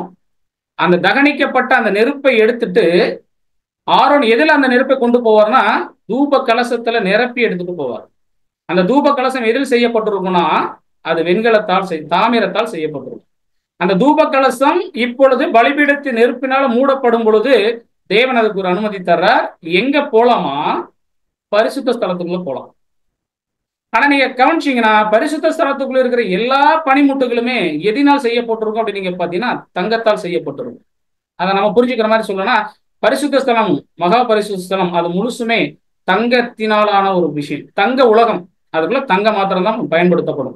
காப்பர், அந்த சீட்டி மரம் மற்றும் தங்கம் தான் அங்க பயன்படுத்தப்படும். அங்க காப்பருக்கான வாய்ப்பே இல்லை. ஆனா காப்பர் எங்க பயன்படுத்தப்பட்டிருக்கும்னா அதனுடைய நிலைக்கால்கள்ல கீழே என்ன இருக்கும் அப்படின்னு நீங்க பாத்தீங்கன்னா அந்த வாசலை தாங்கி இருக்கக்கூடிய தூண்களுடைய பாதங்கள் மாத்திரம் காப்பர்ல இருக்கும். ஆனா மீதி எல்லாமே தங்கத்திலானதான் இருக்கும். அந்த தங்க உலகத்துக்குள்ள இந்த தாமிரமாகிய தூப கலசம் உள்ள போக தேவன் அனுமதிக்கிறார். எந்த அடிப்படையிலனா பலிபீடத்தில் இருக்கிற நெருப்புல நிரப்பினா மாத்திரம். அப்படி ஆரோன் தன் தூப கலசத்தை நிரப்பிட்டார்னா அதை எங்க எடுத்துட்டு போலாம்னா பரிசுத்த ஸ்தலத்துல கொண்டு போய் எங்க வைப்பார்னா அங்க இருக்கிற தூப பீடத்தின் மீது வைப்பார். அந்த தங்கம் இருக்கக்கூடிய தூப பீடத்துல வச்சுதான் அவர் என்ன பண்ணுவார்னா தூப வர்க்கம் அங்க போடுறார். அப்ப நீங்க பாருங்க அந்த தூப கலசம் எவ்வளவு ஒரு மகிமையை இப்ப பெற்றுக்கொள்ளுதுன்னா பலிபீடத்தில் இருக்கிற நெருப்புல தன்னை ஃபில் பண்ண ஒப்பு கொடுக்கும் பொழுது அப்ப அந்த தாமிரம் எதை அடையாளப்படுத்துதுன்னா நீதிமான் நிலைமையை, ஒரு பரிபூர்ண நிலைமையை அங்க அடையாளப்படுது. அப்ப இன்னைக்கு நம்ம எல்லாரும் கர்த்தர் இயேசு கிறிஸ்துவனுடைய அந்த விலைக்கரியத்தின் மேல ஈடுபலியின் மேல விசுவாசம் வச்சதுனால நம்ம நீதிமான் நிலைமையை பெற்றுக்கொண்டிருக்கோம். அப்ப நீதிமான் நிலைமையை பெற்றுக்கொண்ட உடனே நம்ம அடுத்து என்ன ஒரு நிலைமைக்குள்ள போகணும்னா தெரிந்து கொள்ளப்பட்ட நிலைமைக்கு போகணும். அடுத்து சீஷர் என்கிற நிலைமைக்கு போகணும். பரிசுத்த ஸ்தலத்துக்குள்ள நுழையணும். அப்ப நீங்க பரிசுத்த ஸ்தலத்துக்குள்ள நுழையணும்னா நம்ம எப்படி உள்ள போகணும்னா பலியினால் உடன்படிக்கை பண்ணணும். இன்னைக்கு இருக்கிற இந்த பிரகாரத்தில் இருக்கக்கூடிய எல்லாரும், நீதிமான் நிலைமையில் இருக்கக்கூடிய எல்லாருமே தேவனுடைய கிருபையினால என்ன பண்ணப்பட்டிருக்கோம்னா அவருடைய விசேஷ பலியினால நீதிமான் நிலைமையில பெற்றிருக்கிறோம். அவர்கள் எல்லாருமே கிறிஸ்தவர்கள். ஆனா அப்போஸ்தலர் பவுல் சொல்றாரு, கிறிஸ்தவர்கள் எல்லாரும் பரிசுத்த ஸ்தலத்துக்குள்ள போக முடியாது, கிறிஸ்துவுக்குள் இருக்கிறவங்க தான் பரிசுத்த ஸ்தலத்துக்கு போக முடியும். ஒருவன் கிறிஸ்துவுக்குள் இருந்தால் அவன் புது சிருஷ்டியாயிருக்கு அப்படின்னு வேத வசனம் நம்ம பார்க்கணும். அப்ப கிறிஸ்துவுக்குள் எப்படி வர்றது? அதுதான் சங்கீதத்துல பார்க்கிறோம், பலியினால் என்னோடு உடன்படிக்கை பண்ணின என்னுடைய பரிசுத்தவன். அப்ப எப்படி பலியினால் உடன்படிக்கை பண்றாங்கன்னா, கர்த்தருடைய பலியில நானும் என்னை இணைச்சுக்கிறேன்னு சொல்லி மனமுவந்து என்ன பண்றோம்னா நம்ம ஒப்பு கொடுக்குறோம். அதனாலதான் பலிபீடத்தின் நெருப்போட நம்ம இணைச்சிக்கும் பொழுது அந்த நீதிமான் நிலைமையை பயன்படுத்தி இப்ப நம்ம என்ன நிலைமைக்குள்ள போறோம்னா அடுத்து பரிசுத்தவான் என்கிற நிலைமைக்குள்ள பலிபீடத்தின் நெருப்புனால எடுத்துட்டு போறோம். இன்னைக்கு நம்ம எல்லாருமே பழைய மாம்சத்துலதான் இருக்கிறோம். நம்ம நீதிமான் நிலைமையில இருந்துட்டாலும், தற்காலிக நீதிமான் நிலைமையில இருந்துட்டாலும், அந்த பலிபீடத்தின் நெருப்புல நிரப்பப்படும் பொழுது நாம் தேவனுடைய பார்வையில பரிசுத்தவான்களாக எண்ணப்படுகிறோம். அதனாலதான் பரிசுத்த ஸ்தலத்தின் நிலைப்பாடு, அங்க இருக்கிறவங்க எல்லாருமே பரிசுத்தவான்கள். அப்ப பரிசுத்தவான்களாக நம்ம எண்ணப்படுகிறோம் சகோதர சகோதரி, பலிபீடத்தின் நெருப்புல நிரப்பப்பட்டது. இதைத்தான் அப்போஸ்தலர் பவுல் நம்ம புரிஞ்சுக்கிற மாதிரி சொல்றாரு, மண் பாண்டத்துக்குள் பொக்கிஷம். அப்ப எப்போ இந்த அந்த தூப கலசம் தன்னை பலிபீடத்தில் இருக்கிற நெருப்பலால நிரப்ப ஒப்பு கொடுக்குதோ, அதுல இருக்க சூட்டை தாங்கிக்குதோ, அப்பொழுது அது எங்க போலனா பரிசுத்த ஸ்தலத்துக்குள்ள போகும். அந்த அடிப்படையில தான் இன்னைக்கு நீங்களும் நானும் பலிபீடத்தோடு நம்ம இணைச்சு அந்த நெருப்புல நம்ம இணைச்சுக்கிட்டதுனால இன்னைக்கு பரிசுத்த ஸ்தலத்துக்குள்ள இருக்கிறோம். தேவன் விரும்பக்கூடிய பலிகளை செலுத்தக்கூடியவர்களாக இருக்கிறோம். அன்பான சொல்லு, அதுதான் நம்ம இப்ப பார்த்துட்டு வரோம். கடந்த ஒரு சில வாரங்களாக அங்க செலுத்தப்படக்கூடிய பலிகள் எல்லாம். அப்ப அந்த அடிப்படையில இந்த தூப கலசம் பலிபீடத்தின் நெருப்பினால் நிரப்பப்பட்டு பரிசுத்த ஸ்தலத்துக்குள் நுழையும் பொழுது என்ன நிலைமையை பெற்றுக்கொள்வதுன்னா புது சிருஷ்டி என்கிற நிலைமையை பெற்றுக்கொள்ளும். வெளியில இருக்கும் பொழுது அது நீதிமான் நிலைமை, ஆனா பரிசுத்த ஸ்தலத்துக்குள் போகும் பொழுது அது பரிசுத்தவான் நிலைமை, அது தெரிந்து கொள்ளப்பட்ட நிலைமைக்குள்ள போகுது. ஏன்னா அதுக்குள்ள என்ன இருக்கு? பலிபீடத்தின் நெருப்பு. நம்ம எப்பெல்லாம் பலிபீடத்தின் நெருப்போட என்னைக்கு நம்ம இணைச்சுக்கிட்டோமோ, அது நம்ம செஞ்சுட்ட நம்ம என்னைக்கு கான்சன்ட்ரேட் பண்ணமோ, என்னைக்கு பலியினால் ஒப்பந்தம் பண்ணமோ அந்த நிலையை எனக்கு புரியும். நம்ம கிறிஸ்துவுக்குள் இணைஞ்சிட்டு அந்த நிலைமையை எனக்கு புரியும். அதனாலதான் நம்ம தாமிரமாக இருந்துட்டாலும் மண்ணாக இருந்துட்டாலும் கிறிஸ்துவோட இணைக்கப்பட்டதுனால நம்ம உள்ள போகும்.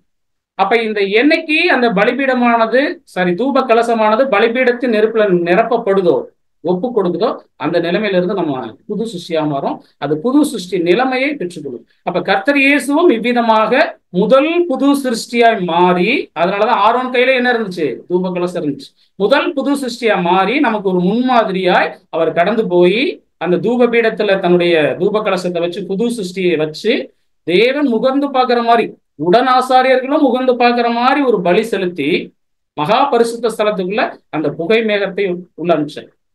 தேவ சமூகத்துக்கு அந்த புகை மேகத்தை அனுப்பிச்சார். அதே போல நாமும் இன்னைக்கு புது சிருஷ்டிக்கான வாய்ப்பை பெற்றிருக்கிறோம். பலிபீடத்தோடு இணைஞ்சிருக்கிறதுனால அவருடைய அடிச்சுவடை பின்பற்றி போய் நாமும் அந்த தூப பீடத்தின் மேல நம்முடைய தூப கலசமாகிய புது சிருஷ்டியை வச்சு எல்லாரும் தேவன் விரும்புற மாதிரி அந்த பலியை நம்ம செலுத்தும். இதே விஷயத்தை தான் என்ன பண்ணாங்க அப்படின்னு நீங்க பாத்தீங்கன்னா, அந்த உடன் இருந்த 250 பேருக்கு அந்த வாய்ப்பு இருந்துச்சு. அவர்கள் ஆசாரியர்கள் தான். அதனாலதான் அந்த தூப கலசத்தை எடுத்து எங்க வருவாங்க? தேவ சன்னிதானத்தில் வந்துதான் தூபம் போடுவாங்க. தூபம் காட்டுறதுக்கு ரெடியா இருப்பாங்க. அந்த இடத்துலதான் அவங்க மறிச்சு போயிருவாங்க. அந்த இடத்துல இருந்து அவங்க பிரேதங்களை எலேசர் எடுத்து சுட்டரிச்சிருவா. இந்த தூப கலசங்களை எடுத்து என்ன பண்ணிடுவா? பலிபீடத்தை முடியும். அப்ப இந்த விஷயத்துல பாக்குறோம், அந்த தூப கலசம் அது எதை அடையாளப்படுத்துதுன்னா, வெறுமனே இருக்கிற தூப கலசம் நீதிமான் நிலைமையை அடையாளப்படுத்துது, அது பிரகார நிலைமையை அடையாளப்படுத்துது, அது எல்லா கிறிஸ்தவர்களையும் அடையாளப்படுது, பொதுவான கிறிஸ்தவர்களை. ஆனா பலிபீடத்தின் நெருப்பினால் நிரப்பப்படும் பொழுது அது எதை அடையாளப்படுத்துதுன்னா ஒரு நியூ கிரியேஷனை அடையாளப்படுத்தும். கிறிஸ்துவுக்குள் நாம் வர்றதுனால புது சிருஷ்டியா மாறும். அப்படிப்பட்ட நிலைமையில தான் இன்னைக்கு நீங்க அந்த அடிப்படையில தான் இன்னைக்கு பரிசுத்த ஸ்தலத்துக்கு நிற்கிறதுக்கேற்ற ஒரு தகுதி நமக்கு கிடைச்சிருக்கு. இல்லாட்டா நம்ம பரிசுத்த ஸ்தலத்துக்கு நிற்கிற தகுதி நமக்கு கிடையாது. நம்ம கிறிஸ்துவுக்குள் வந்துட்டதுனால. கிறிஸ்தவர்கள் கிடையாது, கிறிஸ்துவுக்குள் இருக்கிறது. அப்ப இந்த விஷயம் என்ன நடக்குதுன்னா, இந்த தூப கலசத்தை தான் தேவன் யார்கிட்ட இருந்து புடுங்கிறாருன்னா அந்த 250 பேருக்கு வந்து புடுங்குறாரு. அப்படி புடுங்கும் பொழுது அவர் சொல்லக்கூடிய வார்த்தை, நீ அந்த வசனங்களை படிச்சு பார்த்தீங்கன்னா தெரியும். தன் ஆத்துமாக்களுக்கு கேடு உண்டாக்கின அந்த பாவிகள் கொண்டு வந்த தூப கலசம் அது பரிசுத்தமானது. அதனை எடுத்து என்ன பண்ணிடுறா? மூடி போடும். மறுபடியும் எதிலே போய் ஜாயின் பண்ணிடுறா? எங்க இருந்து அது எடுக்கப்பட்டுச்சோ அதே இடத்துல கொண்டு போய் வச்சுன்னு சொல்லு. அப்போ அன்பான சகோதர சகோதரிகளே, இன்னைக்கு பரிசுத்த ஸ்தலத்துக்குள்ள இருக்கக்கூடிய எல்லாருமே இன்னைக்கு நீங்களும் நானும் தான். இன்னைக்கு உடன்படிக்கை செஞ்ச எல்லாருமே தான். அப்ப அந்த உடன்படிக்கை செஞ்ச ஒவ்வொரு சகோதர சகோதரிகள்கிட்ட இருந்து அந்த தூப கலசமானது பிடுங்கப்படக்கூடிய சூழலும் அங்க நடக்குது.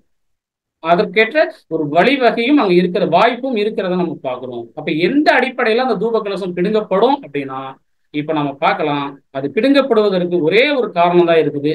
கோராகை போல இருந்திருக்கூடாது. கோராகின் கூட்டத்தாரை போல இருந்துட்டோம்னா கண்டிப்பா நம்முடைய தூப கலசம் அங்க பிடுங்கப்படும். ஏன்னா அது பரிசுத்தமானது. அன்பான சகோதரர் சொல்லு. அப்ப கோராக என்ன செஞ்சார்?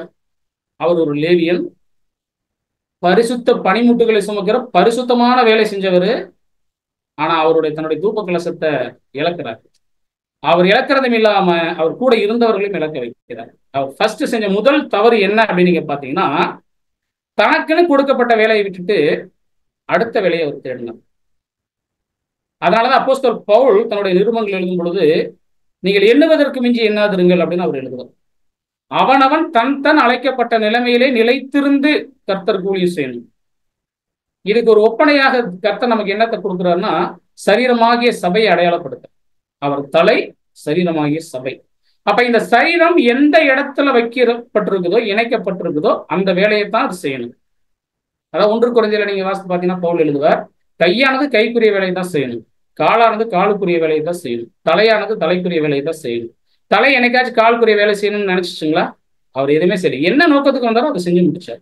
ஆனா சரீரமாக அங்கங்க வைக்கப்பட்டிருக்க இந்த அவயங்கள் மாத்திரம் தான் என்ன பண்ணுதுன்னா, சும்மா இருக்கிறதே இல்லை. ஒரு இடத்தை விட்டு இன்னொரு இடத்த பார்க்கறது.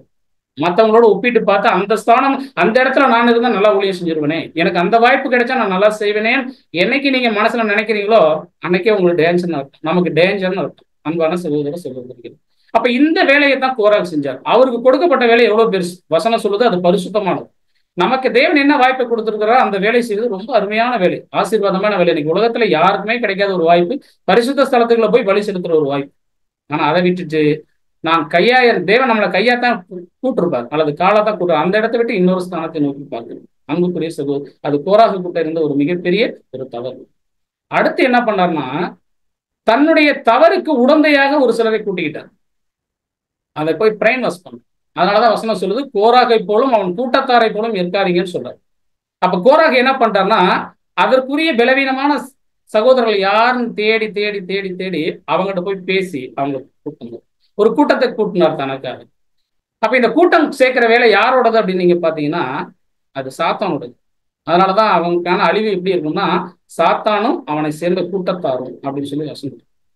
அப்ப இந்த கூட்டம் சேர்க்கிற வேலை, அன்பான சகோதர சகோதரிகளே, பலவீனமான சகோதரி, இவர் செய்யற விஷயத்தை நியாயப்படுத்துவதற்கு ஆதாரமாக அடையாளமாக ஒரு சிலரை சேர்க்கிறது. அப்படி 250 பேர் மாட்டிக்கிட்டாங்க. ஆனா கோராக தான் என்ன பண்றாரு, இந்த கூட்டம் சேர்த்தவர் அந்த தலைவர் என்ன பண்ணாருன்னா பூமியோட போயிட்டார். அவரோட தூப கலசமும் அப்படியே போயிடுச்சு.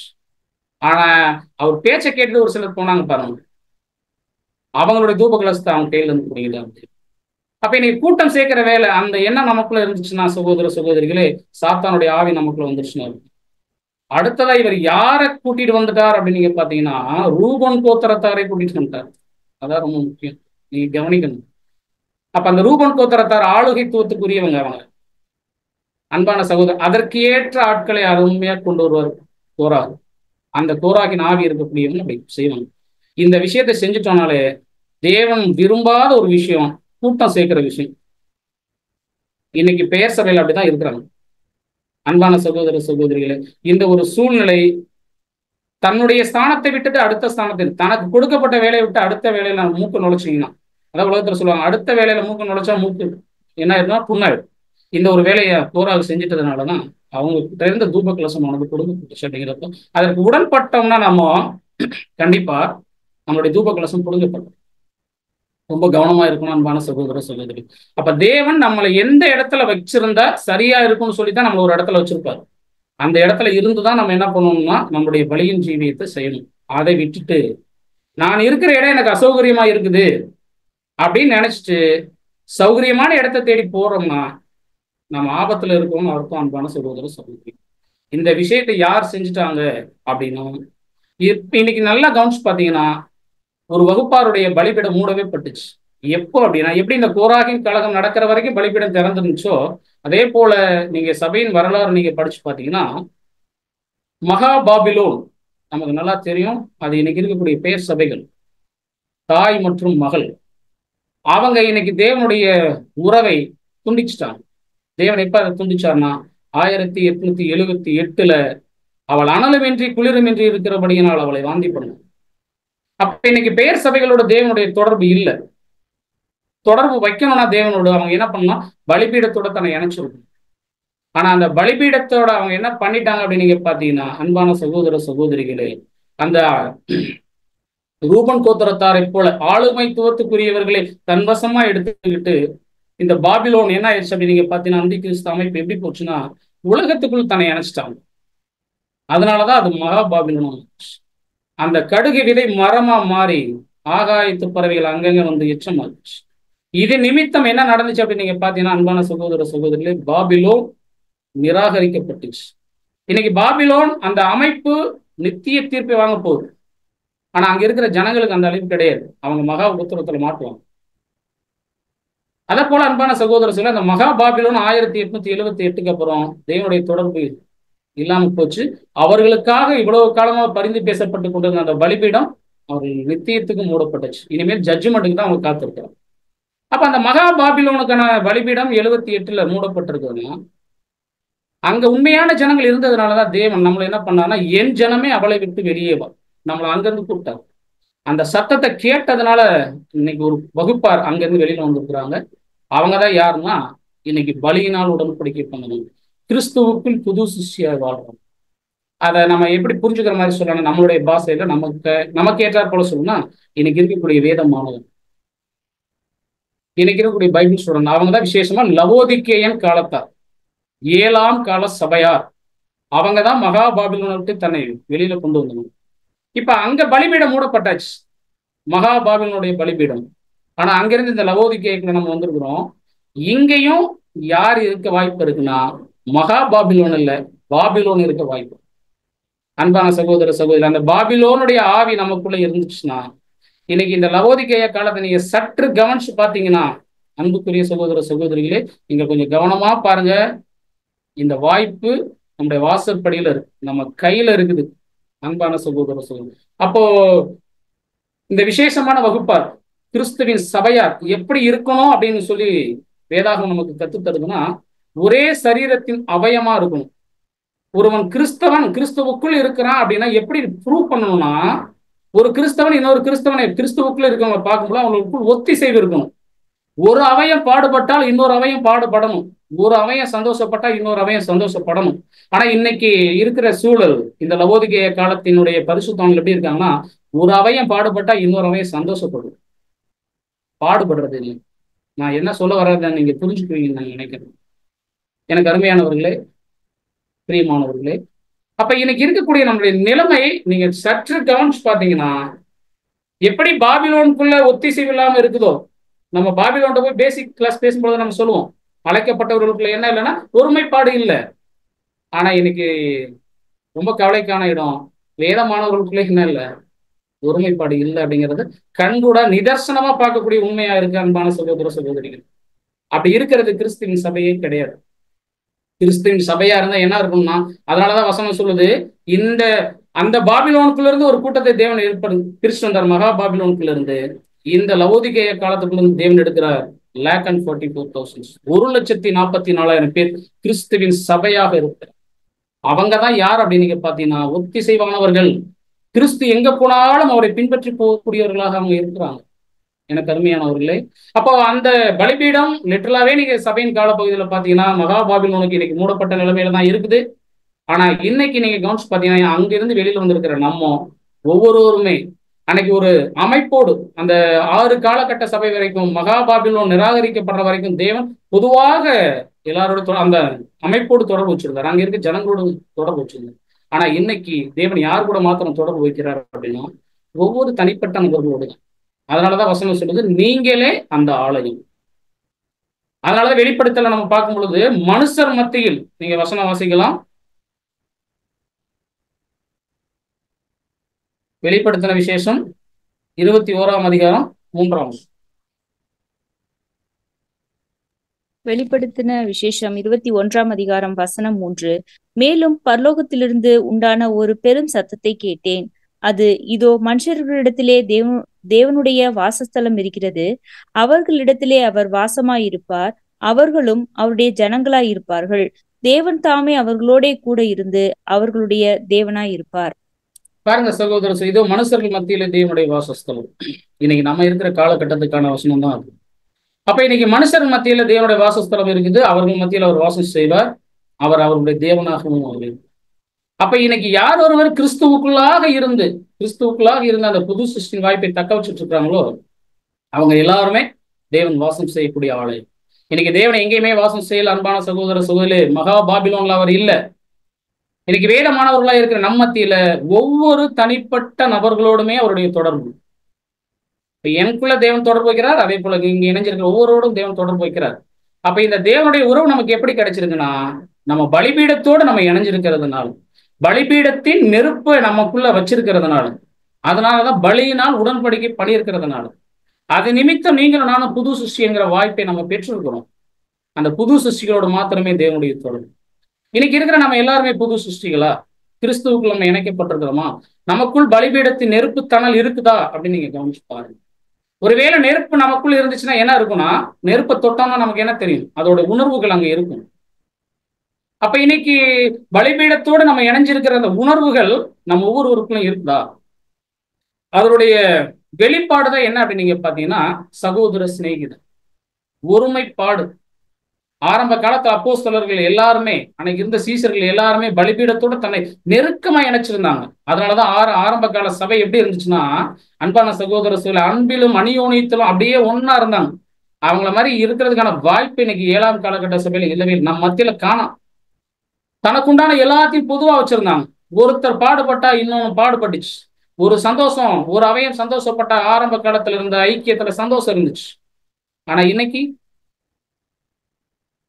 அன்பானவர்களே, என்ன விஷயம்னா, பலிபீடத்தின் நெருப்பு தணலுக்குள்ள அவங்க இல்லை. அந்த நெருப்பு தணல் இருந்துச்சுன்னா, கிறிஸ்துவினுடைய ஆவி நமக்குள் இருந்துச்சுன்னா, கிறிஸ்து இயேசுவில் இருந்த சிந்தையே அவர்களுக்குள்ளும் இருக்கும். அப்ப இன்னைக்கு மற்றவங்களை நம்ம கம்பேர் பண்ணி பார்க்க வேணாம், அது தவறு. இன்னைக்கு நம்ம ஒவ்வொருவருமே அந்த புது சிருஷ்டிக்கான வாய்ப்புல நம்ம இருக்கிறோமா? நமக்குள்ள அந்த பலிபீடத்தின் தணல் அங்க உள்ள இருக்குதா? அதனுடைய வேகத்தை நம்மளால, உணர்வுகளை, அதனுடைய சூட்டை நம்மளால புரிஞ்சுக்க முடியுதா? எப்படி நான் மற்ற சகோதரர்களுக்கு இதை நீங்க காட்டணும். அன்பான சகோதர சகோதரிகளை, கிறிஸ்துவின் ஐக்கியம் ரொம்ப பெருசுங்க. இந்த சரீரமாகிய சபையாக நம்ம இருக்கணும். நம்முடைய அவயம் எப்படி இருக்கு, நம்முடைய சரீரத்தை நம்ம எப்படி பேடி பாதுகாக்கிறோமோ, நமக்குள்ள என்ன உணர்வுகள் இருக்குதோ இதே உணர்வுகள் உடன்படிக்கை பண்ணிட்டு நம்ம ஒவ்வொருத்தருக்கும் இருக்கணும். அப்படி இல்லைன்னா நம்ம பலிபீடத்தின் நெருப்பு தணல் நமக்குள்ள இல்லை, நம்ம தூப கலசத்துக்குள்ள இல்லை, வெறுமனே தூப கலசமாகவே இருக்கிறோம் அப்படின்னு தான் அர்த்தம்.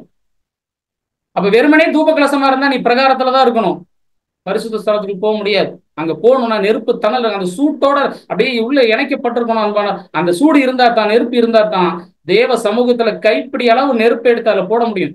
சரி, தூப வர்க்கத்தை எடுத்து அதுல போட முடியும். அப்படி போட்டா தான் புகை வரும். நெருப்பு இல்லாம நீங்க தூப வர்க்கத்தை போட்டீங்கன்னா புகை வருமா? இன்னைக்கு நமக்குள்ள இருந்துட்டு அந்த தூப வர்க்கம் வெளியில வருதா? வாசனை வருதா? நம்ம கூட இருக்கிற உடன் சகோதர சகோதரிகள் அதை முகர்ந்து பார்க்கறாங்களா? இவங்க முகர்ந்து பார்த்தாதான் தேவனை முகர்ந்து பார்க்க. இன்னைக்கு நம்முடைய வாசனை எப்படி இருக்கு? அதனால அப்போஸ்தலர் பவுல் இன்னொரு இடத்துல நம்ம உலகத்துக்கு எப்படி இருக்கணும்? நற்காந்தங்களாக இருக்கணுமா? இன்னைக்கு ஃபர்ஸ்ட் ஆஃப் ஆல் நம்ம சகோதரர்களுக்கு நற்காந்தங்களாக இருக்கணும். நம்முடைய தூப வர்க்கம் வெளியில அந்த வாசனை சகோதரர்கள் பார்க்கறாங்களா அப்படின்னு நீங்க கவனிச்சு பாருங்க. அன்பான சகோதர சகோதரி, ஒவ்வொரு தனிப்பட்ட நபர்கள். அதனாலதான் ஆரோன் அவர் கையில இருந்த தூப கலசத்தை வச்சுட்டு எங்க போனார்னா, பாளையத்துக்குள்ள போனார். உலகத்துக்குள்ள போய் அங்க தூப வர்க்கத்தை போட்டு பாவ நிவர்த்தி செஞ்சார். அவர் உயிரோடு இருக்கிறவர்களுக்கும் செத்தவர்களுக்கும் நடுவில் தன் தூப கலசத்தை பிடிச்சிட்டு நெருப்ப வச்சுட்டு இருந்தார். இன்னைக்கு நம்மளும் அந்த புது சிருஷ்டி வாய்ப்பை இழந்தவர்களும் தனக்குள் தக்க வச்சுட்டு இருக்கிற மத்தியில தூப கலசத்தை பிடிச்சிட்டு இருக்கிறோம். அங்க இருக்கிற உலகத்தினர்கள் வேற யாரும் அவங்க உலகத்தை அடையாளப்படுத்தல. அது அன்னைக்கு அந்த சபையின் நடுவிலே அப்படின்னு சொல்லி வசனம் இருக்கு. அது எதை குறிக்குதுன்னா, உடன்படிக்கை பண்ணவங்கள 2 வகுப்பார் இருக்கிறாங்க. செத்தவங்களும் இருக்கிறாங்க, உயிரோடு இருக்கிறவங்களும் இருக்கிறாங்க. அந்த செத்தவங்க யாருன்னா, தன்னுடைய புது சிருஷ்டியினுக்கான வாய்ப்பை தொலைச்சவங்களா இருக்கு. அன்னைக்கு இருந்த 6 ஆசாரியர்கள் அந்த தூப கலசத்தை தூக்கிட்டு வந்தவங்க அவங்க லிட்டரலா மறிச்சிட்டாங்க. ஆனா இன்னைக்கு லிட்டரலா மறிக்கிறது கிடையாது. மாறாக நமக்குள் இருக்கிற அந்த ஆவியினால் ஜெனிப்பிக்கப்பட்ட நிலைமை மறிச்சு போயிருக்கு. அப்படின்னா எப்படி புரிஞ்சுக்கலாம்? நான் புரிஞ்சுக்கிற மாதிரி சொல்றேன். நமக்குள் இருக்கிற புது சிருஷ்டி மறிச்சு போயிருக்கு. தேவன் அந்த வாய்ப்பை எடுத்துருக்கு. அப்ப புது சிருஷ்டி வளரணும்னா, வாசனை வீசணும்னா, அது பலிபீடத்தின் நெருப்பினால மூடப்பட்டிருக்கணும், ஃபில் பண்ணியிருக்கணும். கொஞ்சம் எல்லாம் இருக்கக்கூடாது. அந்த தூப கலசம் ஃபுல்லாவே இருக்கணும். இன்னைக்கு நமக்குள்ள இருக்குதா? அப்படி இல்லைன்னா சகோதர சகோதரிகளே, நமக்குள்ளான அந்த புது சிருஷ்டி மறிச்சு போயிருக்கும் அப்படின்னு அர்த்தம். அப்ப நமக்குள்ளான புது சிருஷ்டி மறிச்சிருச்சுன்னா கண்டிப்பா கண்டுபிடிச்சிடலாம். அதைத்தான் ஒரு கம்பாரிசன் நமக்கு கொடுக்குறாங்க. அந்த புது சிருஷ்டி எப்படி வளரும்னா ஒரு கர்ப்பஸ்திரிக்கு அடையாளமாக. அப்ப ஒரு கர்ப்பஸ்திரீ தன் வயிற்றுக்குள்ள இருக்கிற அந்த சிசு உயிரோடு இருக்குதா இல்லையா அப்படின்னு யாருக்கு தெரியும்? மற்றவங்களுக்கு தெரியுதோ இல்லையோ, அந்த சகோதரிக்கு தெரியும், அந்த ஸ்திரீக்கு தெரியும். அப்ப இன்னைக்கு நம்ம எல்லாருமே கற்புள்ள ஸ்திரீகள். அந்த ஸ்திரீ நம்ம தான். இன்னைக்கு நமக்குள்ள ஒரு கரு இருக்குது, புது சிருஷ்டிங்கிற கரு. அது பலிபீடத்தின் நெருப்பு தணல்ல இணைக்கப்பட்டிருந்தா தான் உள்ள துடிக்கும், உதைக்கும், அப்படி இப்படி ஆக்ஷன் காட்டும். அப்படி இல்லைன்னா அந்த சகோதரிக்கு தெரிஞ்சிடும் அந்த குழந்தை. ஒருவேளை அந்த குழந்தையினுடைய துடிப்பு இல்லைன்னா உடனடியாக என்ன பண்ணுவாங்க? ஒரு நாள் 2 நாள் துடிப்பு இல்லைன்னா பதறிடுவாங்க, உடனே ஹாஸ்பிட்டல் போவாங்க. அது துடிப்பதற்கான வேலையை அங்க செய்யும். பாருங்க சகோதரி. அப்ப இன்னைக்கு நமக்குள்ள புது சிருஷ்டிங்கிற கரு நம்மளாம் கிட்டத்தட்ட 10 வருஷம், 15 வருஷம், 5 வருஷம், 6 வருஷம் இப்படி உடன்படிக்கை பண்ணி இருக்கிறோம். நமக்குள்ளான அந்த கரு இன்னைக்கு என்ன நிலைமையில இருக்கணும்னு தெரியுங்களா? அந்த தாயை உதைக்கிற நிலைமையில இருக்கும். அப்படி வெளியில தெரியும், மற்றவங்களும் பார்க்கலாம், தொட்டாலே தெரியுற அளவுக்கு இருக்கும். இன்னைக்கு தொட்டு பார்த்தா கூட நம்மளுக்குள்ள என்ன தெரிய மாட்டேங்குதுன்னா சகோதர சகோதரிகளே, அந்த புது சிருஷ்டியினுடைய கருவினுடைய வளர்ச்சியை ஸ்கேன் பண்ணி பார்க்குற நிலைமைக்குள்ள நம்ம இருக்கிறோம். இன்க்ளூடிங் நான் என்னையும் சேர்த்து தான் சொல்றேன். ஏன்னா என்னுடைய கருவை நான் என்ன பண்றேன்? பரிசீலனை பண்ணிட்டு தானே இருக்கேன். ஸ்கேன் வச்சு தான் இன்னைக்கு பார்க்கக்கூடிய நிலைமையில இருக்கணும் அன்பான சகோதர சகோதரிகளே. அப்ப அந்த தூப கலசம் குறிக்குது, அது புது சிருஷ்டியை தான். வெறுமனே தூப கலசம் அது பிரகார நிலைமை. பலிபீடத்தின் நெருப்பு தணலால் நிரப்பப்பட்ட அந்த தூப கலசம் அது புது சிருஷ்டி நிலைமை அடையாளப்படுத்துது. எப்படி அந்த மகா பாபிலோன் உலகத்தோட தன்னை இணைச்சிருச்சுன்னா, இதை ரீபிரன்ஸ் 3100 அப்படிங்கிற ஒரு பேச்சுல சகோதரர் கூட எழுதியிருக்கிறாரு. இதை இந்த ஒரு கோணத்துல இதை இங்க நம்ம சொல்லியிருக்க விஷயங்களை வேற ஒரு கோணத்துல எழுதியிருக்காரு. வாய்ப்பு இருந்தா நீங்க ரீபிரன்ஸ் 3100 நீங்க வேணா படிச்சு பாருங்க. அன்னைக்கு இருக்கக்கூடிய அவங்க எல்லாருமே லிட்டரலா மறிச்சிட்டாலும், அது கோராக இருக்கட்டும், அந்த 250 பேரா இருக்கட்டும், அவங்க மறுபடியும் ராஜ்யத்துல வரதான் போறாங்க. அதே போல அன்பான சகோதரர் சொல்லி இன்னைக்கு நம்ம மறிச்சிட்டோம்னா, அந்த தூப கலசத்துக்கு தொலைச்சிட்டோம்னா, அதுல இருக்கிற தூப கலசம் தேவன் நம்மள்ட்ட இருந்து வாங்கிட்டாருன்னா மறுபடியும் என்ன பண்ண முடியும் அப்படின்னு நீங்க பாத்தீங்கன்னா, அதுதான் 1 கொரிந்தியர் 3ஆம் அதிகாரத்துல நீங்க வசனம் வாசித்தீங்கன்னா சொல்லும், ஒருவன் கட்டினது வெந்து போனால் அவன் நஷ்டம் அடையும். ஆனால் அது என்ன பண்ணப்படுமா? அவன் நஷ்டம் அடைவான். ஆனா அதுவும் அவனோ ரட்சிக்கப்படுவான், அதுவும் அக்கினியில் அகப்பட்டு தப்பினது போல இருக்குன்னு சொல்லி எழுதியிருக்கான். அந்த வாய்ப்பை இன்னைக்கு நம்ம இழந்துருவோம். ஆனா அவனும் ரட்சிக்கப்படுவான். எப்போ ரட்சிக்கப்படுவானோ மறுபடியும் அவன் அந்த பலிபீடத்தின் நெருப்போடு அவன் போய் மறுபடியும் தன்னை ஜாயின் பண்ணுவான். அதுக்கு தேவன் வச்சிருக்கிறார் ஒரு மிகப்பெரிய ஒரு வாய்ப்பு. அது என்னன்னா மகா உபத்தி இரவத்தின் காலம். அந்த ஒரு காலகட்டத்துல தான் பெற்றுக்கொண்ட அந்த புது சிருஷ்டி அந்த வாய்ப்பை மறுபடியும் அவன் பலி செலுத்தி, அதை நான் பலி செலுத்துறேன்னு வந்துட்டா கண்டிப்பா பலி செலுத்தியே தான் ஆகும். அதுதான் நம்ம கடந்த வாரங்களை பார்த்தோம். போக்காடு மற்றும் கர்த்தருடைய ஆடு.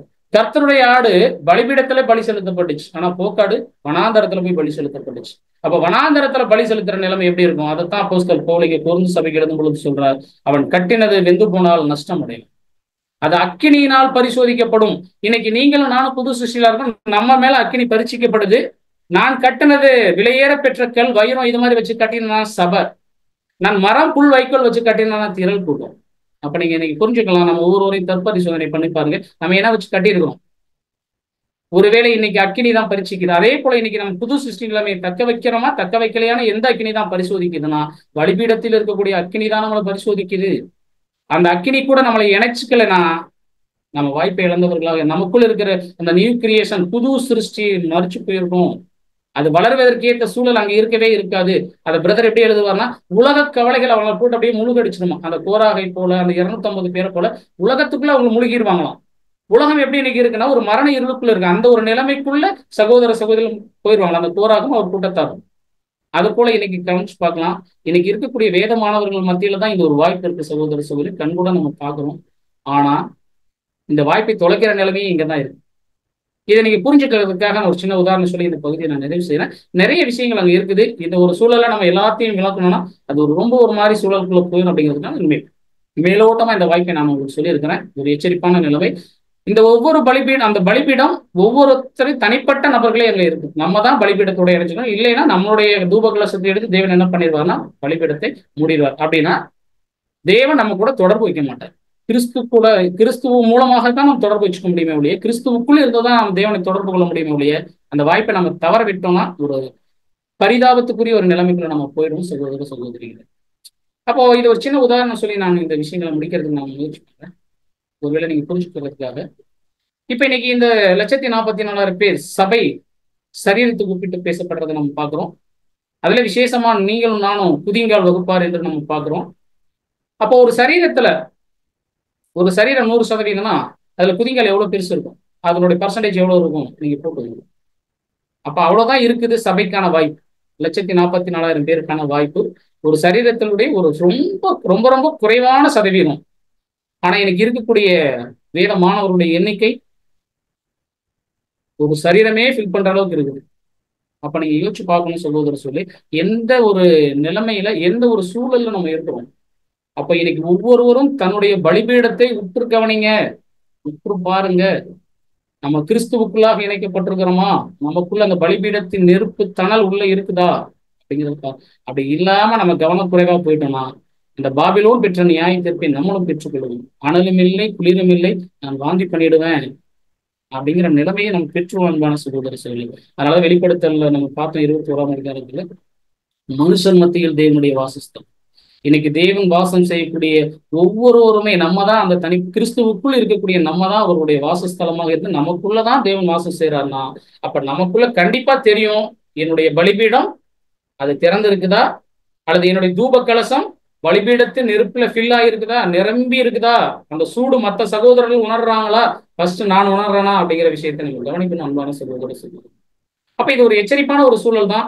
இதுல ஒருவேளை வாய்ப்புகள் இருந்துச்சுன்னா நம்ம இன்னொரு நாட்கள்ல அது வேற ஒரு கோணத்துல கூட நம்ம பார்ப்போம், எப்படியெல்லாம் இந்த வாய்ப்புகள் அங்க போகுது அப்படிங்கிற ஒரு விஷயத்தை பார்ப்போம். இன்னைக்கு நம்ம இதை ஒரு மேலோட்டமான என்ன சொல்லலாம் அப்படின்னு நீங்க பாத்தீங்கன்னா ஒரு பெரிய அறுவை சிகிச்சை இல்லாம ஒரு சின்ன ஒரு மைனர் ஆப்ரேஷன் மாத்திரமா நான் அவங்க மத்தியில் நான் பகிர்ந்துருக்கிறேன். சகோதரர் நீங்க புரிஞ்சுக்கலாம். இது ஒரு மிகப்பெரிய ஒரு பயமான சூழல், நம்ம பயப்பட வேண்டிய அவசியம் இல்லை. இப்படி எச்சரிப்பான விஷயமா இருந்தாலும் தேவன் நம்மளை ஏன் எச்சரிக்கிறாருன்னா, என் மகனே என் மகளே நீ உன்னை சரி பண்ணிக்க அப்படிங்கிறது தான் இது ஒரு எச்சரிப்பு. அன்பான சகோதர சகோதரியே, நம்ம தவறு பண்ணிட்டா ஓடி போய் பலிபீடத்தின் கொம்புகளை தான் பிடிக்கணும். ஆனா அந்த பலிபீடம் திறந்திருந்தா தான் கொம்பை பிடிச்ச பிரயோஜனம், மூடி இருந்துச்சுன்னா நீ பிடிச்சாலும் பிரயோஜனம் அப்படிங்கிற ஒரு நிலைமை அங்க இருக்குது. அப்ப தேவன் வாசம் செய்யக்கூடிய மனுஷன் மத்தியில வாசம் செய்யக்கூடிய அந்த ஒரு தேவனுடைய வாசஸ்தலம் நீங்களும் நானும் நீங்களும். அப்ப தேவன் வாசம் செய்கிற வாசஸ்தலமாகவே இன்னும் இருக்கக்கூடிய தேவன் நமக்கு அனுமதிச்சிருக்க அந்த நாட்கள் வரைக்கும் ஓடி நம்முடைய பலியின் ஜீவியத்தை சிறமேற்கொண்டு செஞ்சு அப்போஸ்தலன் பவுல் சொன்னது போல, கர்த்தர் இயேசு சொல்லிட்டதை போல, உண்மையும் உத்தமமான ஊழியக்காரனே உன் எஜமானுடைய சந்தோஷத்துக்கு பிரவேசி அப்படிங்கிற ஒரு மிகப்பெரிய ஒரு ஆசீர்வாதத்தை நம்ம பெற்றுக்கொள்ளுவோம் அப்படிங்கிற ஒரு நம்பிக்கையோட இந்த ஒரு பாடத்தை நான் உங்க மத்தியில நிறைவு செய்கிறேன். ஒருவேளை உங்களுக்கு சந்தேகங்கள் இருந்துச்சுன்னா நீங்க முடிச்சதுக்கு அப்புறம் கூட நீங்க நம்ம ஷேர் பண்ணலாம். பொறுமையோடு கேட்டவங்களை யாவரையும் தேவன் தாமே ஆசீர்வதிப்பாராக. Thank you brother. அன்புக்குரிய சகோதர சகோதரிகளே, இன்னைக்கு ஒரு மாபெரும் ஒரு எச்சரிப்பான ஒரு பாட்டம் நம்ம இன்னைக்கு பார்த்தோம். ஸோ இதில் அப்படியே பிரதர் சொன்ன மாதிரி ஒரு எச்சரிப்பு இருந்தாலும் அது நாம அட்லீஸ்ட் டைம் இருக்குது இப்போ. ஸோ நாம் அனைவரும் நம்ம இண்டிவிஜுவல் அனலைஸ் பண்ணிட்டு கண்டிப்பாக நம்ம சரி பண்ணி நம்ம முன்னாடி கலந்து செல்றதுக்கு நம்ம அனைவருக்கும் தேவன் அவங்களோட ஆவி கொடுத்து வழி நடப்புவாங்க அப்படி விசுவாசிக்கிறோம். இப்பேற்பட்ட மேன்மையுள்ள சத்தியவசனம் கொடுத்த பிதாவான தேவனுக்கும் நம்ம ரட்சக மீட்பராக இருக்கிற இயேசு கிறிஸ்து வழியா நன்றிகள் இருக்கிறோம். இந்த தூது கொடுத்த நம்ம அன்பு சகோதரனுக்கும் நம்ம அனைவர் சார்பாக நன்றி செலுத்துக்கிறோம். பொறுமையோடு கேட்ட அனைவரும் தேவன் ஆசீர்வதிப்பாக. இதுல உங்களுக்கு எதனா கருத்துக்கள் இருந்தால் கடைசி ஜெபம் முடிச்சதுக்கு அப்புறம் நீங்க அன்மியூட் பண்ணிட்டு கேட்கலாம். இப்போ இனிமே நீ கீதங்கள் படிக்க முடிய சகோதரி அனு வில்சன், அதுக்கு தொடர்ந்து முடிவு ஜெபத்தில் வழிநடக்க முடிய சகோதரன் மனோகரன் கரூர் நொண்டி நம்ம அனைவர் சார்பாக அன்போடு அழைக்கிறோம்.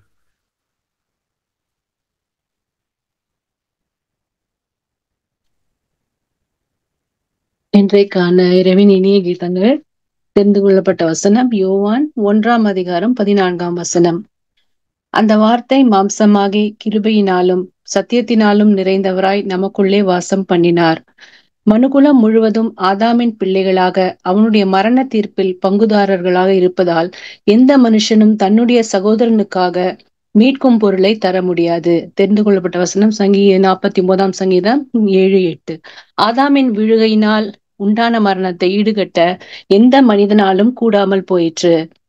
ஆதாமுக்கும் அவனது சன்னதியாருக்கும் ஒரு பரிபூர்ணமான மனிதனின் மரணத்தினால் மட்டுமே மீட்பை கொண்டு வர முடியும்.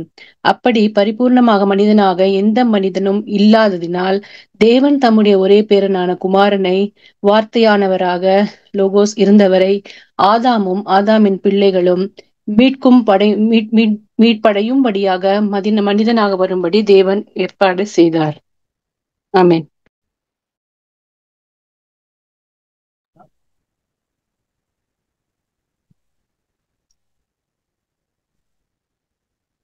Brother okay brother? Yes brother, ஜெபிக்கலாம் ஜெபம். ஓகே, ஜெபிப்போம். பரமண்டலத்தில் வாசம் செய்கிற எங்கள் சர்வ வல்லமையுள்ள தகப்பனே, தந்தையே, இதோ இந்த நாளிலும் இந்த ஒரு ஆன்லைன் வழியாக ஒரு கூடுகை கொடுத்ததுக்காக நன்றி செலுத்துகிறோம் தகப்பனே. இந்த நாளிலும் நீங்க கொடுத்த சத்தியத்திற்காக நன்றி செலுத்துகிறோம் தகப்பனே. நாங்கள் ஒவ்வொரு நாளும் சத்தியத்தை கேட்கிறோம் தகப்பனே, ஆனாலும் எங்களுடைய பலவீனத்திலே நாங்கள் வழி விலகி சென்று வருகிறோம் தகப்பனே. இனி அப்படி எங்களுக்குள் இராதபடிக்கு சத்தியத்தை கேட்டு உணர்ந்து சத்தியத்தின்படி நடந்த ஒவ்வொருவரும் தங்களுடைய அழியாமையை சீக்கிரம் சுதந்திரித்துக் கொள்ள கர்த்தருடைய சாயலுக்கே ஒப்பாய் நாங்கள் ஜீவிக்க தேவரீர் எங்களை வழிநடத்த வேண்டுமாய் மகா பரிசுத்தரும் மகா நீதிபரருமாய் இருக்கிறார் எங்கள் பிதாவாகிய தேவனுடைய பாதத்திலே கர்த்தரும் இரட்சகரும் மீட்புமாய் இருக்கிற எங்கள் கிறிஸ்து இயேசு ராஜாவின் மூலம் ஜெபிக்கிறோம் எங்கள் மகா பரிசுத்தமுள்ள தகப்பனே. ஆமேன்.